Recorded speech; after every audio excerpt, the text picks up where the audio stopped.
इस चैनल के माध्यम से दिखाई गई सभी कहानियाँ केवल मनोरंजन के लिए है। इससे हमारा उद्देश्य किसी भी धर्म या संप्रदाय के लोगों की भावनाओं को ठेस पहुंचाना नहीं है। अतः किसी भी प्रकार का कोई दावा मान्य नहीं होगा। दोस्तों, ये कहानी सारिका की है और ये तब की है जब सारिका 15 साल की थी, जो छुट्टियों में अपने गांव दादा और दादी के पास घूमने गई थी। सारिका जब अपने दादा के घर पहुंचती तो उसके दादा और दादी अपनी पोती को मिलकर बहुत खुश हुए थे। पर यह बात किसी को नहीं पता थी कि जल्द ही इनकी खुशी को ग्रहण लग जाएगा। सारिका उस दिन तो अपने गांव में खुश रही, लेकिन फिर एक दिन सारिका अपनी सहेलियों के साथ गांव के बगीचे में खेल रही थी। सारिका खेलते खेलते आम के पेड़ को देखती हुई उसके पास पहुंच जाती है। उसके बाद वो अपनी सहेलियों से कहती है, चलो ना आम तोड़ते हैं। सारिका ढेले से आम को तोड़ने की कोशिश करती है और उसका ढेला आम पर लगा भी, लेकिन आम नहीं टूटा। उसने फिर से एक ढेला उठाया और आम की तरफ फेंका तो आम टूटकर नीचे गिर गया। पर आम टूटकर दूर किसी मिट्टी के ढेर के पास जाकर गिरता है और उस मिट्टी के ढेर में एक पोटली दबी होती है। सारिका जब आम लेने वहां पहुंचती है तो उसे पोटली का थोड़ा सा हिस्सा दिखाई दे जाता है। वह सोचती है कि ये क्या है और यह सोचते हुए वह पोटली बाहर निकाल लेती है। उस पोटली को खोलकर देखती है तो उसे उसमें कंगन मिलते हैं जो बहुत पुराने दिख रहे होते हैं। सारिका को तो पता भी नहीं था कि ये कंगन उसकी ज़िंदगी का सबसे भयानक हिस्सा बन जाएंगे।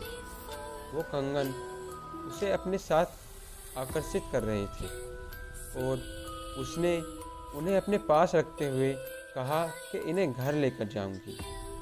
घर आकर वे सारी बातें अपनी दादी को बताती है और वो कंगन भी दिखाती है। फिर दादी ने जो कहा वह सुनकर सारिका डर से कांपने लगती है। दादी कहती हैं कि वो पोटली कोई आम पोटली नहीं थी, वो एक चुड़ैल की पोटली थी। तुमने ये कंगन उस पोटली से निकालकर उस चुड़ैल को गुस्सा दिला दिया है। अब वो तुम्हारे पास जरूर आएगी। सारिका डरते हुए दादी से बोली, मैं समझी नहीं दादी, आप क्या कहना चाह रही हैं? दादी बोली कि ऐसी ही पोटलियों में भटकती हुई आत्माओं को कैद करके उन्हें ज़मीन में गाड़ दिया जाता है और तुमने उस पोटली को ज़मीन से निकालकर उसके कंगन भी बाहर निकाल लिए और अब तुम इन कंगनों को घर भी लेकर आ गई हो। तुम इस मनहूस कंगन के साथ उस चुड़ैल को भी अपने पीछे ले आई हो। ऐसी भटकती हुई गुस्सैल चुड़ैल अपना बदला ज़रूर लेती है। वो चुड़ैल भी हमसे अपना बदला लेने ज़रूर आएगी। सारिका इस बात से डरती हुई यह कहती है कि अब मैं क्या करूं? लेकिन अब भी उसके मन को थोड़ा यकीन नहीं हो रहा था, क्योंकि वो शहर की बच्ची थी और वो इस गांव देहातों की बातों को केवल मजाक के रूप में देखती थी। और वो यह सब सोचती हुई अपने कमरे में जाकर सो जाती है। उसी रात को करीब 1 बजे उसके कमरे की लाइट जलने बुझने लगती है। सारिका की नींद खुल जाती है तो देखती है कि लाइट नहीं है। वो अपने बिस्तर के बगल में रखे टेबल पर पानी पीने के लिए मुड़ती है। तब वो देखती है कि टेबल के पीछे कोने में कोई औरत बैठी है, जिसकी आंखें एकदम लाल थी और वो एक टक से सारिका को देखे जा रही थी।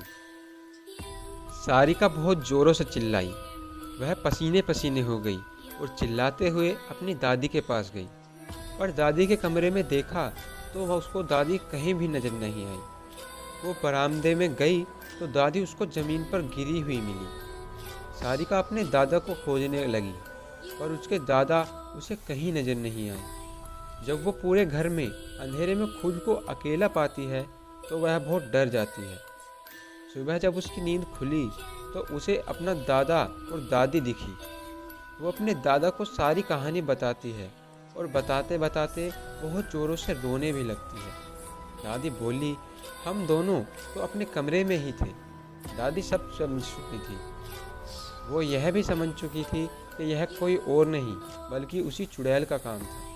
वो कंगन उस पोटली में वापस रखने होंगे, ऐसा दादी ने उस सारिका से कहा, वरना वो यहाँ से ऐसे ही नहीं जाएगी, किसी न किसी को अपने साथ लेकर जाएगी।